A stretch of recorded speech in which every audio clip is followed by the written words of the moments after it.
That's our goal today, Tachibanayama. That flat top peak to the left there up by the telephone poles. As you can see, I'm along a busy highway here, and soon we will be up in that beautiful lush green forest. Well, here we are at the edge of the old growth forest here on Tachibanayama. This mountain is not very large, but it contains some of the most beautiful examples of old growth broadleaf hardwood forest left in this part of Fukuoka prefecture. So let's go check it out.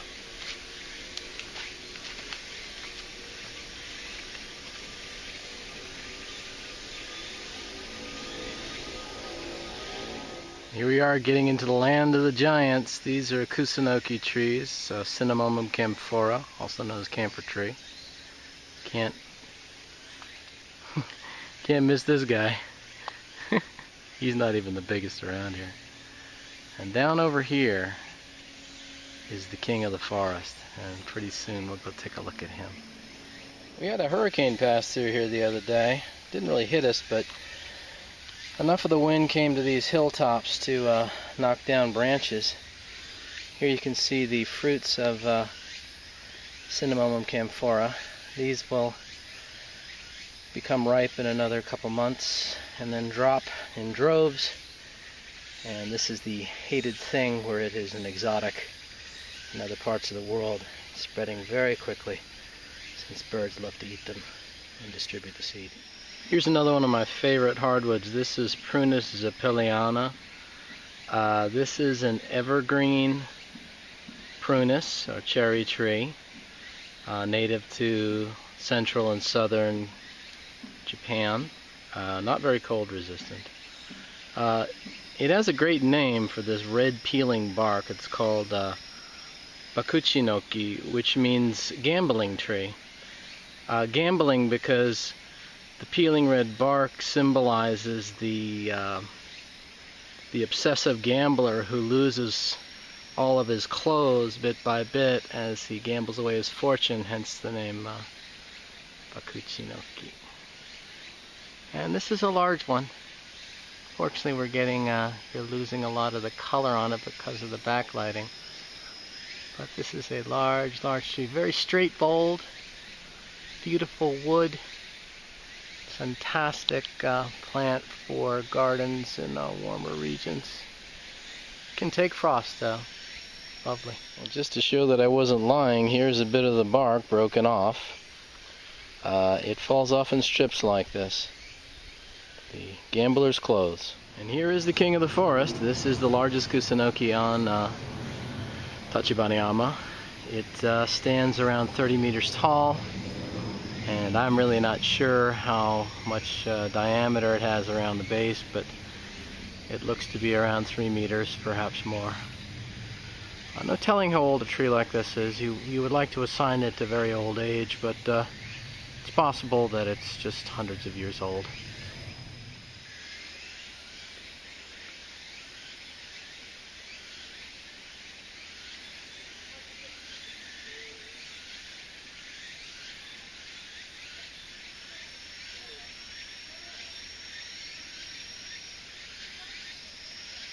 Here's a seedling of another very common tree in this area.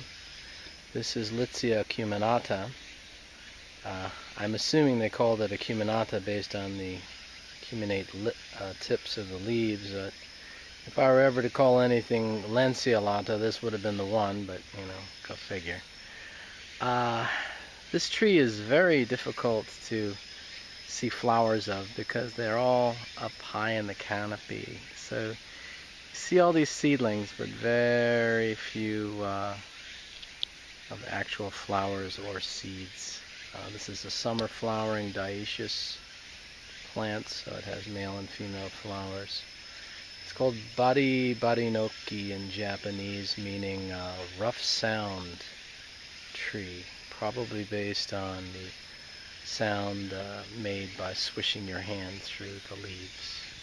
Here you can see a good example of the extreme tiered flat branching of Litsea acuminata. This is a young tree. They can get quite large, but once they get to be forest giants, you really can't appreciate this branching anymore. Well, today's video is mostly about trees, but I couldn't help but show you this amazing orchid, Galeola septentrionalis. Hell of a name. This is a saprophytic orchid related to the vanillas, and it has purportedly some of the largest fruits of the orchid world. Now mind you, those are still pretty small, and additionally they're winged seeds, so that's a fascinating thing. Let me put my hand down here so you can see how big these fruits are. That's a big fruit. Look at that. Incredible. Let me get a close-up on those.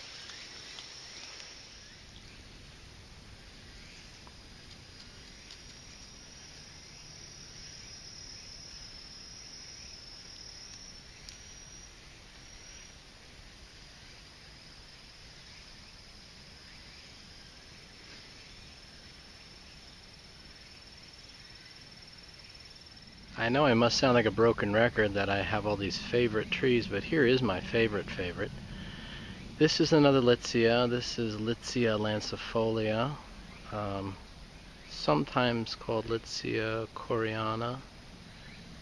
It belongs to the immense genus Litsea, which is not exactly known, but anywhere between 200 to 400 species worldwide, mostly focused in Asia, but also into North America and Mexico. This is a large specimen. Big arching branches going up, coming out of a single stem, but branching early. This is another one of those ones that's very hard to ever see the seeds, because the flowers are so high up in the canopy. Hopefully we'll get to see some today. In a second here I'll get close and I'll show you why it's my favorite tree. Well, here's a close-up of the Litsea lancifolia bark. Its Japanese name, which is Kagonoki, comes from the Japanese word kanoko, which means mottled with white patches. And it's very obvious to see how the tree got its name based on this bark pattern. The little pieces flake off, and as they mature continuously through the tree's adult life, creating this amazing pattern. Here are the female flowers of the Litsea lancifolia.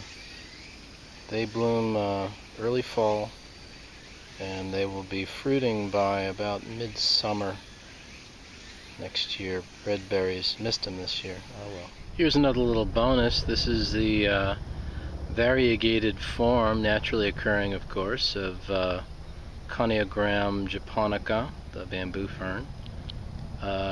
This type of leaf pattern can be seen fairly frequently actually, and so here's a good example. For some reason specimens like this never seem to be very large. I don't know what the deal is with that. I have one in my house that grows fairly well but never gets terribly huge. I was lucky enough to chance upon a seedling of that lovely Prunus I was showing you before. This is Prunus zippeliana. As you can see, these are nice, large, serrated, evergreen leaves. This is a real promising plant for warmer gardens. Here's a wonderful section of old growth Kusunoki, just to give you an idea of concentration of trees up in here. This is yet another massive camphor tree. A long time I thought this was the largest one in the forest, but then I eventually found that other granddaddy. This tree is almost as large as the other one. Amazing bole on these things. Just insane. And this thing is actually hanging on the edge of the mountain. One day it will definitely go down the hill to its end. It's hard to see how steep these slopes are here, but let's just say it's hard climbing. A very common plant of all of the lower evergreen forests of Japan from Honshu southward is this very well-known plant. This is none other than Aucuba japonica, which for a long time was considered part of the dogwood family, but now is known to be part of its own little family, the Galeola. This is probably best known as a somewhat tender but fairly cold hardy plant in western gardens with golden spotted leaves, sold under the name gold dust. Here it's called Aoki, which means blue or blue-green tree. I'm guessing because the bluish-green sheen that the leaves give off. Very, very common species at the lower elevations throughout Japan. Sitting down to a little lunch here. Little Japanese rice cake called onigiri. And a big patch of Aucuba, actually. And I'm also enjoying right next to me a fairly large specimen of another very popular common tree here. I'm not going to be able to discern it too well. This is another Cinnamomum. This is Cinnamomum japonica. This is called Yabunikkei in Japanese, which means scrub or wild cinnamon. And indeed, in times past, this species was indeed used as a local cinnamon. Without a doubt, the most striking feature of this tree is the nearly concrete-like bark of the tree, which is, of course, the source of the cinnamon. Amazing species. Again, another wonderful plant to grow in the garden if you live in a warm enough climate. Another cool little plant of this area is the green penny fern, Lemophyllum microphyllum. Here you can see it growing both on rocks and on the base of trees. This is a very common plant at lower elevations. I noticed in regions in Japan where it is a little bit drier, this plant tends to fall off. But in these lowland wet forests, it's a very common epiphyte here. And yes, believe it or not, this is a fern. Here, virtually at the top of Tachibanayama, is a lovely stand of this amazing bay tree, Machilus thunbergi, also known as Persea thunbergi. These trees can be massive. These are not the biggest ones I've ever seen. They can get up to 30 meters in extreme cases. Here you can see it covered in the Lemophyllum again. This tree's name is Tachibanayama in Japanese, meaning crimson camphor. Of course, it has nothing to do with camphor trees, but so much for popular names. It's called that because of the red heartwood, which is coveted. Here are the leaves of the Machilus. These are not the prettiest I've ever seen, somewhat tattered by bug damage this summer. And then looking up into this great crown up here, again full of Lemophyllum. Here we are finally up top. Lovely breezy hazy day. Looking out across Fukuoka City and towards the harbor out there, Hakata Harbor. And a lot of that land out there, of course, is human-made. The islands beyond, of course, are real. Anyway, there's our walk. I hope you enjoyed the trip.